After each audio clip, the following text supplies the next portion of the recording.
नमस्कार दोस्तों, स्वागत है आपका आपके अपने YouTube चैनल समर्पण एजुकेशन पर। दोस्तों, जैसा कि आपको पता है, हमने शुरू कर रखा था एनसीईआरटी का जो क्विज है उसको हमने शुरू किया था। ठीक है, और एनसीईआरटी क्विज में हमने 2 लेसन कर लिए थे। तीसरा लेसन है, आप किसी भी कम्पिटेटिव एग्जाम की तैयारी कर रहे हैं, आपके लिए जरूरी हो जाता है कि आप एनसीईआरटी जरूर पढ़ें। एनसीईआरटी का साइंस है, जीके है, वो सारी चीजें, यहाँ तक कि यूपीएससी के लिए भी वो चीजें करनी पड़ती हैं। तो चलिए शुरू करते हैं बिना समय गवाए।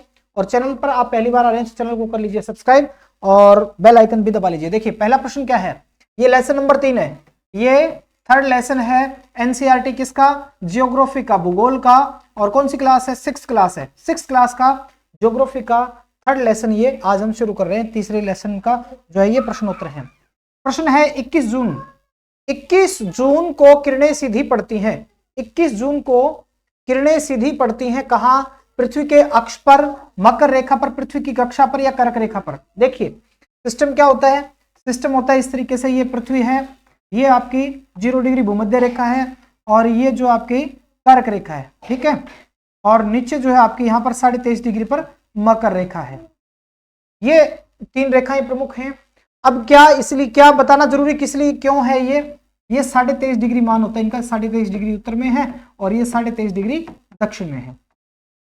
तो क्या होता है कि सूर्य की किरणें बीच में जो भूमध्य रेखा है इसके ऊपर तो पड़ती ही पड़ती हैं। ठीक है, जब ऊपर सूर्य ऊपर की ओर जाता है तो यहां पर मैक्सिमम ये चीज ऐसी है जहां पर, यानी कर्क रेखा ऐसी उत्तर में जहां पर मैक्सिमम दूरी, जहां सूर्य की किरणें सीधी पड़ती हैं। ठीक है, इसके अलावा जो है दक्षिण में मकर रेखा है, यहां तक जो है किरणें मैक्सिमम यहां पहुंचती है सीधी। इसके बाद से जो आगे का जो इलाका है वहां पर हमेशा ही सूर्य किरणें तिरछी पड़ती हैं। ठीक है, तो ऐसे साल में एक दिन ऐसा आता है कि कर्क रेखा के ऊपर सूर्य की किरणें सीधी पड़ती हैं और फिर जो भूमध्य रेखा पर और फिर जो है मकर रेखा पर सीधी पड़ती है। फिर सूर्य जो है उत्तरायण होता है, फिर भूमध्य रेखा, फिर जो है कर्क रेखा से दक्षिणायन होता है। फिर ये जो इस तरीके से सिस्टम चलता रहता है। ठीक है, तो जब सूर्य की किरणें पड़ती हैं तो सबसे पहले हम बात करेंगे कर्क रेखा के ऊपर। प्रश्न भी हमारा यही है, आप इस पार्ट को पढ़ेंगे तो इसमें आपको क्लियर से पता चल जाएगा। तो इसमें जो है कर्क रेखा है, इसके ऊपर जो है वो 21 जून को, ठीक है, 21 जून को कर्क रेखा पर सीधी सूर्य जो है वो रेखाएं, कर्क रेखा पर सूर्य की किरणें सीधी पड़ती हैं। कब पड़ती है, तो 21 जून को। ठीक है, 21 जून को एक दिवस और होता है, कौन सा दिन होता है, वो होता है अंतरराष्ट्रीय योग दिवस। ठीक है, कौन सा होता है, तो अंतरराष्ट्रीय योग दिवस होता है। ठीक है, अंतरराष्ट्रीय योग दिवस।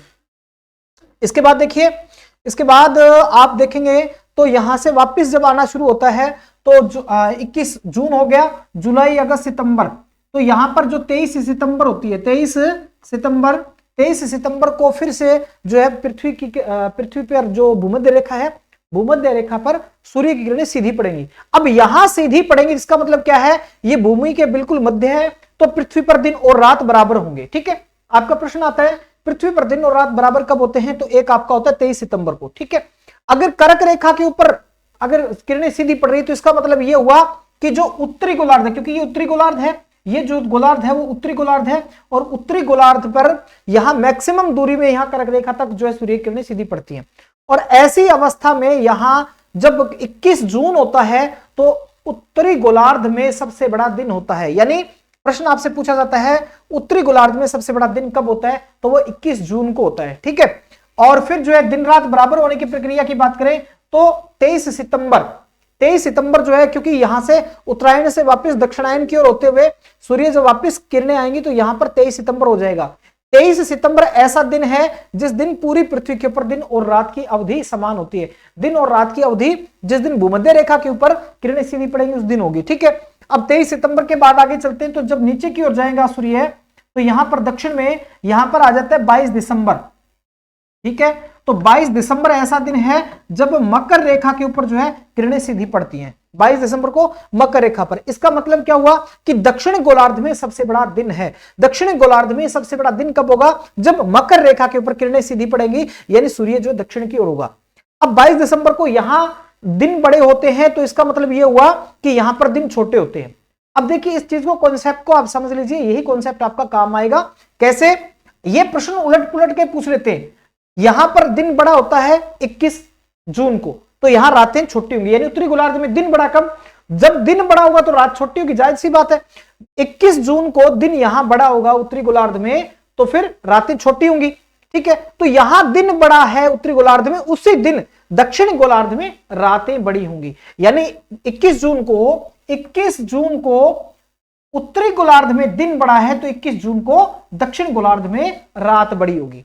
अब 22 दिसंबर को यहां दिन बड़ा है दक्षिण गोलार्ध में दिन बड़ा है, तो इसका मतलब क्या हुआ कि उत्तरी गोलार्ध में उस दिन रात बड़ी होगी।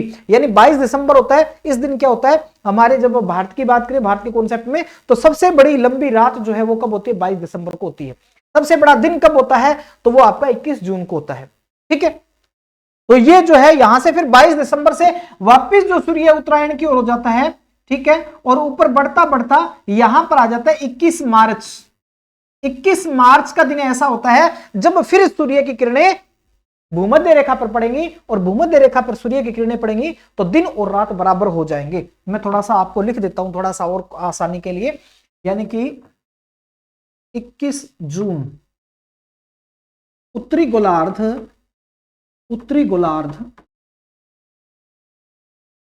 में दिन बड़ा। ठीक है, उत्तरी गोलार्ध में दिन बड़ा तथा दक्षिणी गोलार्ध में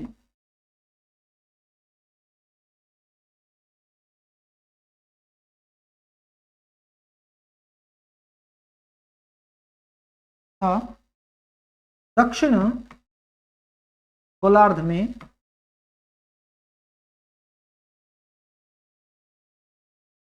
रात बड़ी। ठीक है,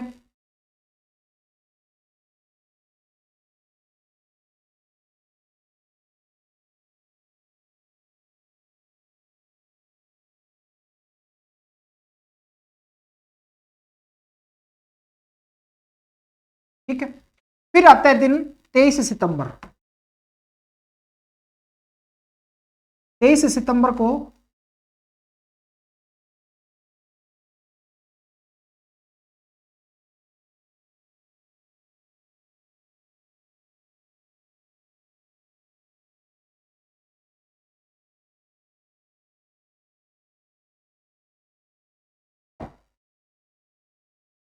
तेईस सितंबर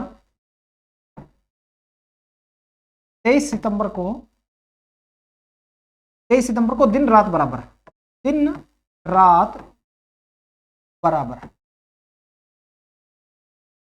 ठीक है, 23 सितंबर को दिन रात बराबर हो जाते हैं। फिर दिन रात 23 सितंबर को बराबर हो गए, फिर क्या होता है 22 दिसंबर।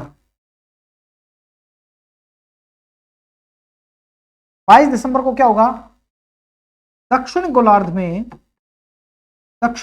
में दिन बड़ा तथा रात छोटी। ठीक है, और फिर जो है 21 मार्च को दिन रात बड़ी, दिन रात समान हो जाते हैं, दिन और रात समान हो जाते हैं। ठीक है, ये सिचुएशन आती है पृथ्वी पर दो बार ऐसा होता है। एक तो सूर्य जब उत्तरायण की ओर जाता है, उत्तर की ओर जाता है, तब दिन समान होते हैं दिन रात। एक जब दक्षिण की ओर जाता है तब दिन और रात समान होते हैं। ये 4 तारीख आप याद रखिए, 21 जून उत्तरी गोलार्ध, 23 सितंबर और 21 मार्च जहां ना गर्मी ना सर्दी ऐसा मौसम होता है, उसमें दिन और रात समान होते हैं। और दिसंबर 22 दिसंबर है, यानी तारीख हमारे पास 3 है, 2 21 है, एक 22 और एक 23 है। ठीक है, 23 जो है सितंबर और 21 मार्च इन दिन और रात बराबर होते हैं। 22 दिसंबर को दक्षिण गोलार्ध में दिन बड़ा है, यानी कि उत्तरी गोलार्ध में दिन सबसे छोटा होगा। ठीक है, तो ये थोड़ा सा अलग था। अब वापस आते हैं इसके ऊपर, तो यहां पर 21 जून को सूर्य किरणें सीधी कहां पड़ती हैं, तो वो कर्क रेखा पर सीधी पड़ती हैं। अगले प्रश्न की ओर बढ़ते हैं। अगला किस महीने में 28 या 29 दिन होते हैं? जाहिर सी बात है 28 या 29 दिन होते हैं फरवरी के अंदर। ठीक है, फरवरी में 28 दिन और लीप वर्ष होता है। ठीक है ना, एक होता है लीप वर्ष। कई बार पेपर में इसको अधिवर्ष भी कहा जाता है, पेपर में आ जाता है अधिवर्ष। ठीक है, लीप ईयर या अधिवर्ष जो होता है ये फरवरी का महीना होता है, जिसमें कौन से में, जिसमें 29 दिन होते हैं ऐसा। ठीक है, ऐसा होता कौन सा, किस साल में होंगे, जो वर्ष, जैसे 2024 है, 2024 ये 4 से पूर्ण भाग हो रहा है, इसका मतलब क्या होगा कि ये लीप वर्ष है, यानी 4 से जो संख्या भाग हो रही है, जो वर्ष 4 से पूरी भाग हो रहा है वो लीप वर्ष होगा। जैसे 2020 था, अब 2024 था, आगे 28 होगा, फिर 32 होगा, इस तरीके से। तो जो संख्या, जो वर्ष 4 से पूरा भाग चला जाए वो आपका क्या होता है, लीप वर्ष होता है। एक प्रश्न और, जैसे आपसे यह पूछा जा सकता है कि 2024 अंग्रेजी कैलेंडर के अनुसार कौन सी संख्या का, कौन से नंबर का लीप वर्ष होगा, तो आप 2024 का पूछ रहे, कोई भी साल पूछ सकता है। तो 4 पंजे 20, ठीक है,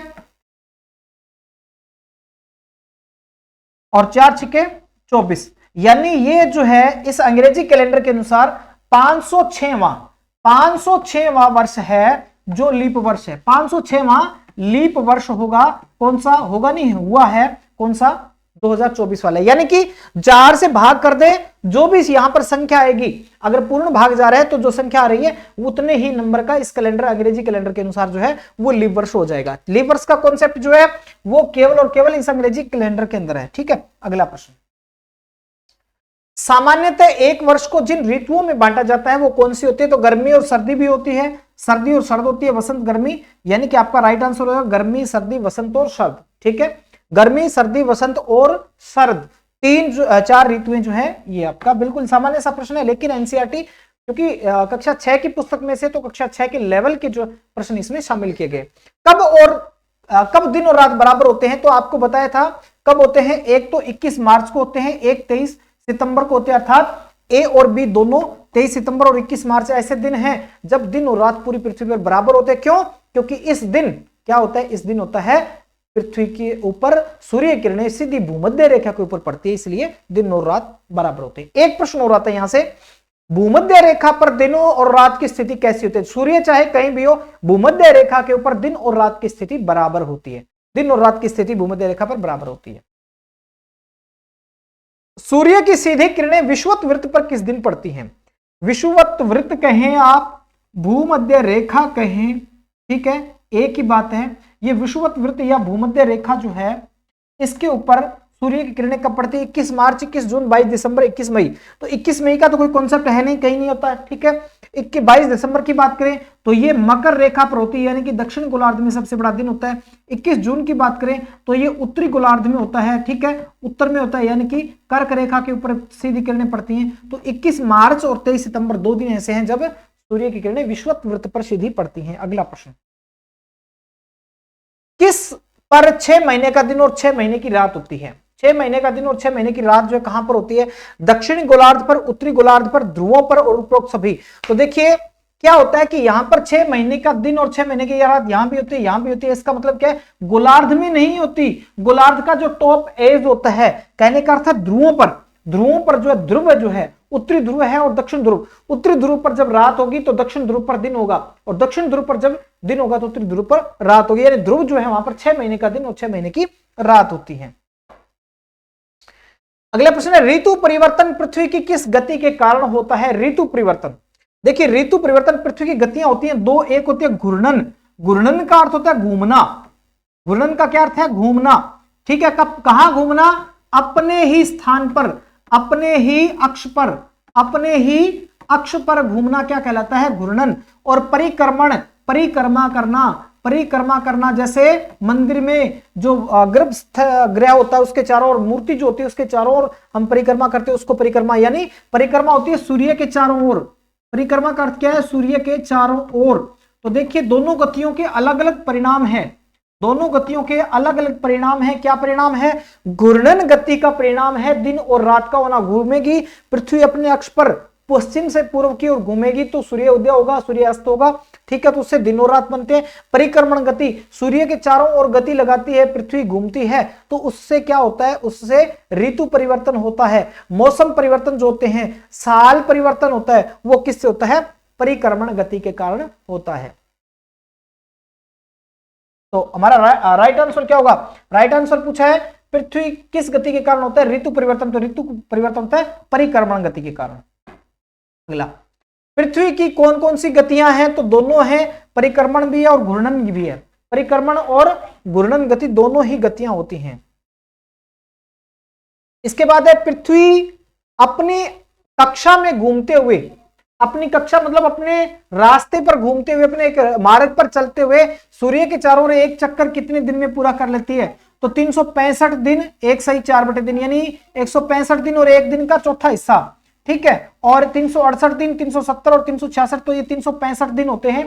365 सही 1/4, इसको आप ऐसे समझ सकते हैं, 365 सही 1/4 दिन, यानी 365 दिन में, ठीक है, राइट आंसर हो जाएगा। क्योंकि इसी के कारण क्या होता है कि एक साल में चौथा हिस्सा बढ़ जाता है, तो 4 साल में फिर पूरा एक दिन बढ़ जाता है, जो कि लीप वर्ष के रूप में 366वां दिन होता है, फरवरी के रूप में 29वां, ठीक है।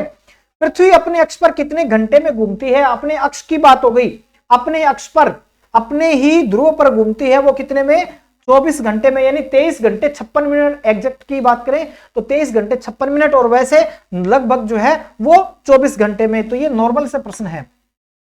प्रश्न नंबर 11, जब पृथ्वी पर दिन और रात बराबर होते हैं उसे क्या कहते हैं? तो मैंने बताया था पृथ्वी पर 2 साल में 2 बार ऐसे होते हैं जब दिन और रात की अवधि पूरी पृथ्वी पर समान होती है। कब कब होती है? तो वो होती है आपकी 21 मार्च को, ठीक है, और 23 सितंबर को। ये 2 तारीख ऐसी हैं जब पृथ्वी पर दिन और रात की अवधि बराबर होती है, ठीक है। तो इस स्थिति को, इन दोनों दिनों को हम क्या कहते हैं? इसको हम कहते हैं विषुव। क्या कहते हैं? विषुव। तो उत्तरी अयनांत किसे कहते हैं? उत्तरी अयनांत होता है 21 जून को, 21 जून को, यानी कि उत्तर में सबसे अंतिम स्थान पर, उत्तर में सबसे अंतिम स्थान जहां पर सूर्य किरणें सीधी पड़ती हैं वो होती है कर्क रेखा, और वहां पर जो है 21 जून को अयनांत होता है, उत्तरी अयनांत। और दक्षिणी अयनांत यानी दक्षिण में, यानी मकर रेखा, दक्षिण में जब सूर्य की किरणें सीधी जिस मैक्सिमम स्थान पर पड़ती है, जिस तारीख को पड़ती है, वो होता है 22 दिसंबर, उसको हम कहते हैं दक्षिणायंत, दक्षिण अयनांत कहते हैं। दक्षिण अयनांत और उत्तरी अयनांत, उत्तरी अयनांत जब उत्तर में किरणें सबसे मैक्सिमम स्थान तक जाती है, यानी कर्क रेखा, और दक्षिण में सूर्य मैक्सिमम किरणें जहां सीधी पड़ती है वो मकर रेखा। तो ये आपसे ये प्रश्न पूछा जा सकता है, उत्तरी अयनांत कब होता है, दक्षिणी अयनांत कब होता है? तो ये सारी चीजें जो आपको एग्जाम में पूछी जा सकती है, ठीक है। तो दिन और रात बराबर होने की स्थिति को कहते हैं विषुव। ये पेपर में एस्टेट में तो कई बार पूछा जा चुका है और वैसे भी एग्जाम में पूछा गया है। किस गति के कारण दिन रात बनते हैं? किस गति के कारण दिन रात बनते हैं? तो दिन रात का हमने पहले जिक्र कर लिया, घूर्णन गति के कारण, जो अपने अक्ष पर घूमती है पृथ्वी, उसके कारण जो है दिन और रात बनते हैं। अगला, पृथ्वी का जो भाग सूर्य के सामने हो वहां क्या होता है? जो भाग सूर्य के सामने होगा उसका मतलब है वो प्रकाश में होगा, और प्रकाश में होगा तो इसका मतलब क्या है? वहां पर दिन होगा। पृथ्वी की सूर्य के चारों ओर गति को क्या कहते हैं? सूर्य के चारों ओर अगर गति करेगी तो ये मान लेते हैं सूर्य है, तो सूर्य के चारों ओर अगर गति कर रही है वो, तो वो कर रही है किसमें? वो एक रास्ते पर कर रही है, उसकी परिक्रमा कर रही है। तो इस गति को हम क्या कहेंगे? उसको कहेंगे परिक्रमण। और घूर्णन कहते हैं घूमने को, जो अपने स्थान पर घूमता है उसको घूर्णन, और किसी के चारों ओर घूमता है जैसे सूर्य के चारों ओर, तो वो परिक्रमा होता है, परिक्रमण। अगला प्रश्न है, पृथ्वी सूर्य के चारों ओर कक्षा में किस आकार में घूमती है? पृथ्वी सूर्य के चारों ओर घूमती है, किस आकार में घूमती है? तो गोलाकार में, अंडाकार में, चपटी या उपरोक्त सभी। तो देखिए इसको हम कह सकते हैं दीर्घ वृत्ताकार भी कह सकते हैं। दीर्घ वृत्ताकार आ जाए तो सही है आपका, ठीक है, और अंडाकार आ जाए तो भी सही है। अंडाकार यानी दीर्घ वृत्ताकार, वृत्त है लेकिन वो दीर्घ है, दीर्घ वृत्ताकार में जो है वृत्त आकार में घूमती है, यानी अंडाकार में घूमती है, ठीक है। तो 15 का हो जाएगा ऑप्शन बी। इन दोनों में से आपका कोई भी ऑप्शन आ सकता है एग्जाम में। प्रश्न है, 2020 एक लीप वर्ष था, अगला लीप वर्ष कब होगा? तो देखिए 2020 में लीप वर्ष है तो 4 साल बाद में दूसरा लीप वर्ष होगा, यानी 2024 में, और उसके बाद 2028 में, उसके बाद 32 में, 36 में, 40 में, इस तरीके से 4-4 साल आगे बढ़ता रहेगा। तो 4 साल में एक बार आता है लीप वर्ष, यानी फरवरी 29 दिन की, 366 दिन एक साल में। किस मौसम में दिन छोटे हो जाते हैं? किस मौसम में दिन छोटे होंगे? अब देखिए क्या होता है, इसका जो मूलभूत इसका कारण है वो क्या है?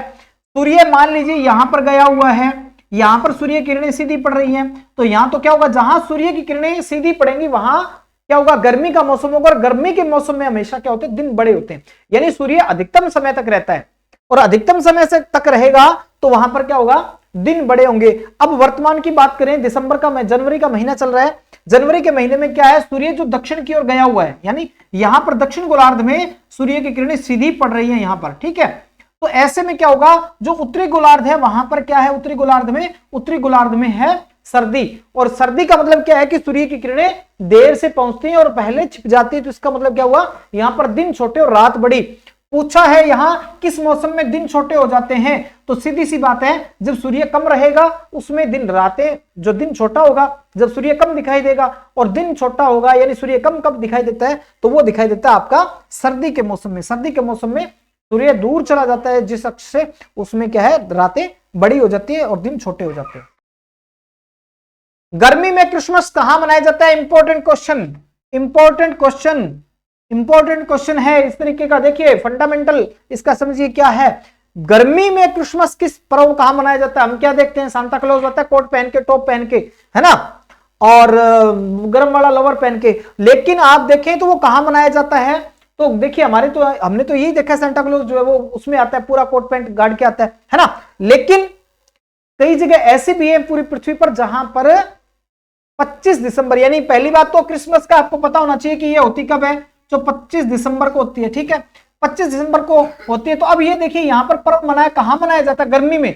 अब 25 दिसंबर में तो अपने तो सर्दी होती है, अब आप देखो 25 दिसंबर में गर्मी कहां होगी, जापान कहां है, एशिया में, यहां तो नहीं होती, भारत एशिया में यहां नहीं होती, पाकिस्तान एशिया में यहां नहीं होती, लेकिन दक्षिण ऑस्ट्रेलिया जो है दक्षिण गोलार्ध में है, और दक्षिण गोलार्ध में दिसंबर के महीने में आप देखेंगे तो आपकी गर्मी का मौसम है। तो यह प्रश्न एज इट इज एग्जाम में पूछा गया था कि किस क्रिसमस का पर्व गर्मी में कौन से कहां मनाया जाता है, तो ऑस्ट्रेलिया न्यूजीलैंड जो है वहां पर अब गर्मी का मौसम है, जहां अभी आपने कुछ दिन पहले, सप्ताह भर पहले क्रिसमस मनाया था। तो क्रिसमस जो है दक्षिण के जो है, जैसे ऑस्ट्रेलिया न्यूजीलैंड, ऑस्ट्रेलिया महाद्वीप है, वहां पर गर्मी का मौसम है, वहां पर गर्मी के मौसम में मनाया जाता है।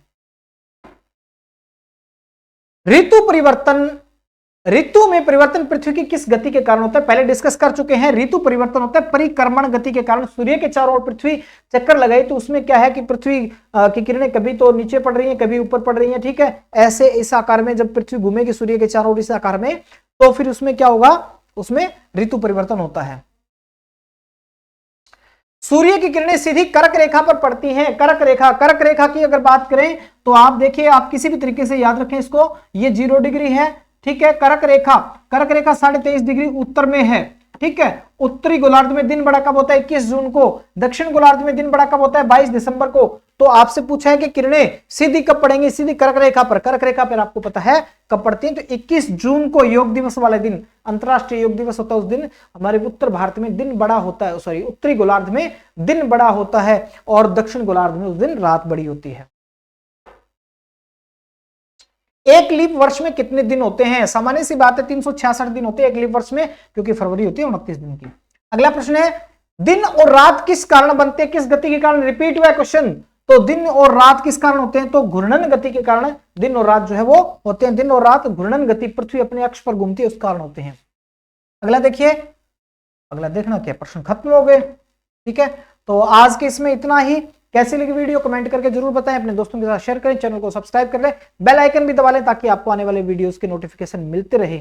आप किसी भी एग्जाम की तैयारी करें, आपके लिए एनसीईआरटी हो जाता है जरूरी। तो आप जब अगली वीडियो देखने हैं उससे पहले कम से कम 30 क्लास का भूगोल जो है उसका चौथा पाठ, मानचित्र वाला पाठ आप अवश्य पढ़ करके आए। उसके बाद आप क्लास लगाएं तो आपको ये पता चलेगा कहां से कैसे कैसे क्वेश्चन बन रहे हैं। जुड़े रहिए समर्पण परिवार के साथ। धन्यवाद।